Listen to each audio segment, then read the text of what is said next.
self-assessment, you basically have to write it up. But it's only 150 words, which is not very much. It's about half a page, isn't it? Possibly, yeah.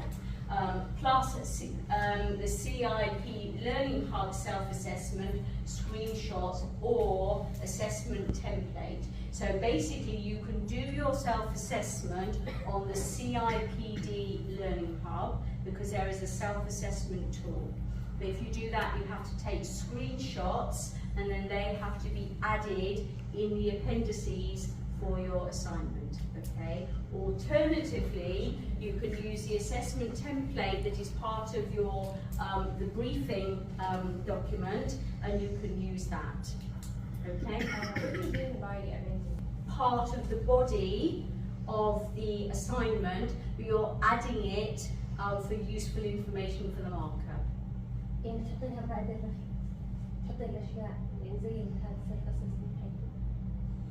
So for instance, your development plan is not going to be part of the body of your assignment, you're going to add it as an appendices, an attachment. All right, but it's all going to be all in one document. So don't attach things separately, everything has to be put onto a one-word document. Yeah?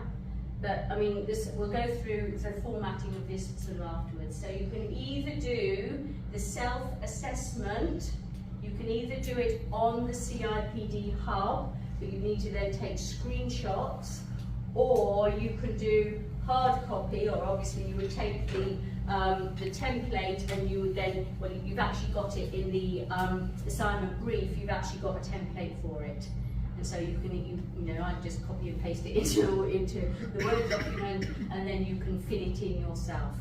Now, the evidence that you put into that is not part of the 150 words, okay? But you need to do the template for all the 5 behaviours, which are the ones, and as I said, it's in the assignment brief. Okay? You're then going to do a short written explanation for choice of development activities, and then you've got to write approximately 250 words, plus the CIPD Learning Hub learning plan. So you can either do it on the CIPD hub and then take screenshots, or you can use the one that is part of the brief, okay? And then you're going to write a written reflection on 3 different development activities presented either in the CIPD hub, My Reflections format, or as a free text written section within the assignment, which is approximately 750 words. Okay? So the appendices for 1 and 2 are not included in the word count. So the professional development plan and the continuing professional development is not part of the word count. Okay, so let's just think, why is it important to be professional? Okay? Now you need to write it in the 3rd person, so it's not I, it's he, she, they. Okay? Alright? Explore how the role of a people professional rises for continuing professional development. And that was actually one of the things that you did. So think about we talked all about how the role had changed, and we talked about all the things impacting the role. Think of mega trends and all of those sorts of things, and what this has in continuing professional development is all about. What are the skills that you need to have as a response to those things? So that's about technology, it's all about the rising trends, it's all of those things. Okay, and if you look in the slide deck, you'll find there's lots of things about skills you need to have. Discuss the concept of ethical values and how at least 3, so you need to use 3, that you hold personally impact on your work as a people professional. So we didn't actually have time to do the exercise because we ran out of time yesterday, but basically what you're saying is talk about what ethical values are, and then there's a slide that makes it clear that what's important is for you to understand your ethical values that are important to you. Okay, and then you need to basically say how they could impact on your work as a people professional. So it's about giving examples. Okay. Explain why it's essential for people professionals to contribute confidently to discuss and ways of doing this that are informed, clear and engaging. So you did that today, yes? And remember, I kept talking about confidence, and about confidence is about professionalism, okay?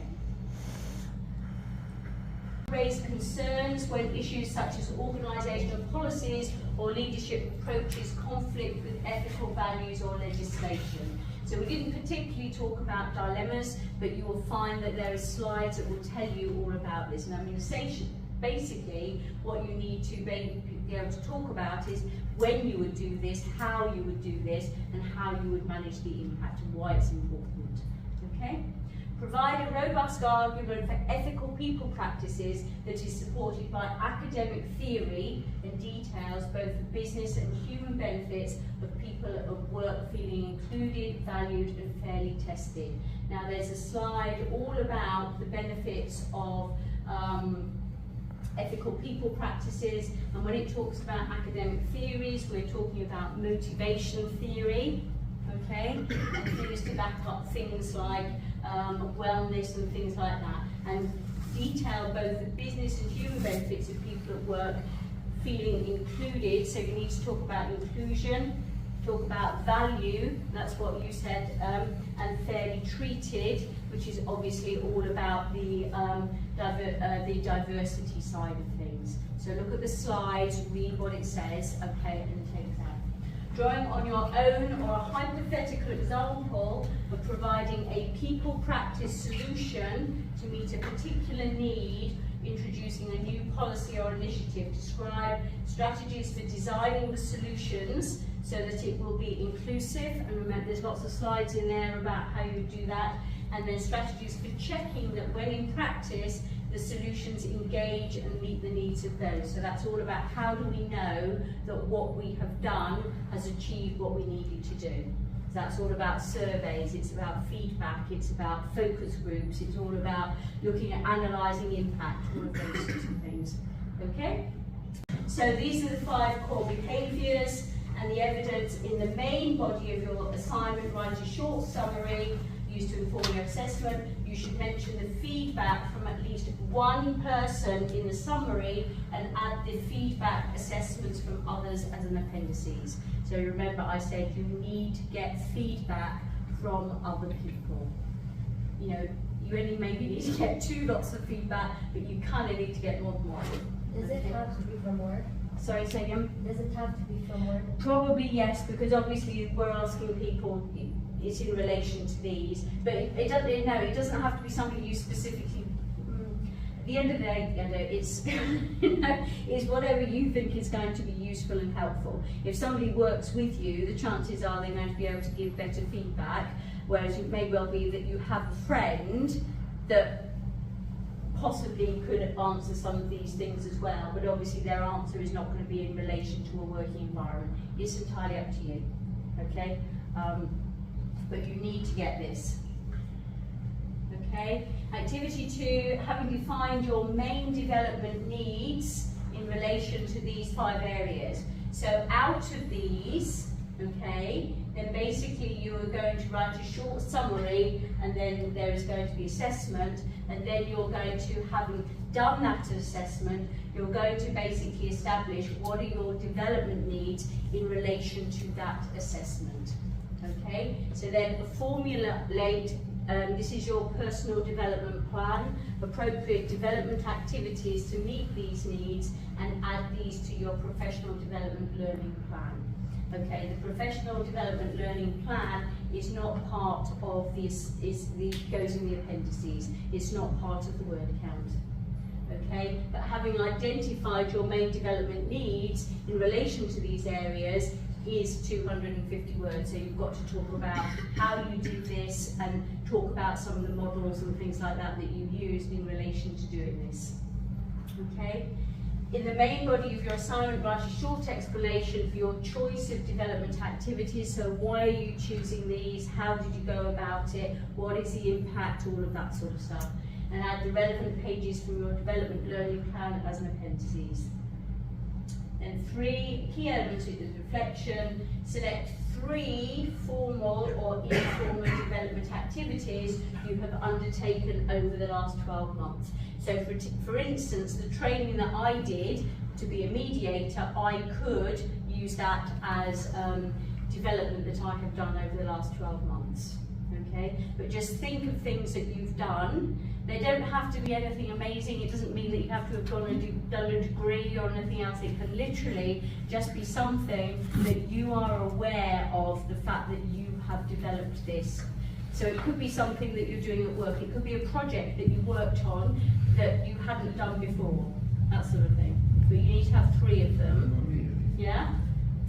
And then you basically need to reflect on how each of these development activities has impacted your behaviour and performance. Okay, so how have you developed? What do you do differently? Yes, behaviour is about action and performance is about outcome. Yes, so how have you done things differently and what was the outcome as a result of that? Okay, and then it says here, note this reflection is retrospective and not connected to the activities planned in activity 2. Evidence to be presented, written reflections on 3 development activities, which is approximately 750 words. Okay, so are you all clear about what you need to do? Yes? No, Mohammed, you're not looking very... So, you all understand the task which question you are answering, but don't write out the entire question because that will be added to the word count. Okay, and therefore you can put Q1, you know, whatever it is, but you need to make it very clear which question that you're answering. So answer the question and then leave a gap and then put question 2. Now, format-wise, you should always use probably Arial or what's the other one? Times. Hmm? Times. Roman. No, don't use Times Roman. Use Arial or what's the one beginning with C? Cabriolet, yes. You use either Arial or Cabriolet. You should always use a font size 12 and you should always have a 1.5 spacing between the lines. Okay? It's mentioned 1.15 in the guidance. I do 1.5. The reason is because you need to do everything you can to make it easy for that marker to mark your script. Okay? Because believe you me, having been a marker for many years, I'm not saying this, I'm saying this based upon experience. Markers will often have a pile of scripts at high, and if you make it difficult for them to mark your script, then that's going to have an impact. It shouldn't do, but it kind of does. Okay, so 12 font, 1.5 space read. Okay, put a gap between each question. All right. When you have finished task 1, put a page break for task 2 and title it. So you put task 1, then you put the question, answer the question, gap. Question 2, answer the question, then a gap. Okay. Page break, task 2, and then you basically put question 1, and then you write in what you need to do. So the first one is 150 words, the second one, I can't remember, was 250 words, and the third one was 750 words. Okay? And then you can then put a page break and you put appendices as a title, and then you add the appendices. Alright? Now remember, you then can put a page break and you can then put references. And you can put references and bibliography, you can put page breaks in, whatever it is. It doesn't matter how many pages your actual assignment is, but you need to format it so it's easy for the marker to understand exactly what you're doing, and and so it's easy for them to read. Okay? So anything you can do to do that, and as I said, putting in page breaks, leaving gaps is absolutely fine. Okay? And it just makes it easier. But everything has to be attached, so it's all one document. Okay? All right, okay, any questions about this assignment? Is it clear? Yeah? Okay, right. So remember, as far as it goes, you can either do stuff on the CIPD hub. Okay, so you can do the self-assessment, you can do the personal development plan, you can do this reflection, you can do it on the CIPD hub, but if you do that, you need to do screenshots, and then you need to add the appropriate bits to the appendices. Okay, or you can do it with hard copy, for want of a better word, or because if you look at the assignment brief, at the bottom you will see there are templates for the self-assessment, for the personal development plan, and the reflection would then just be 750 words, question 3 in the assignment document. Yes? Is all volunteers in the market, right? The things that you need to do, and this is some feedback from Kevin,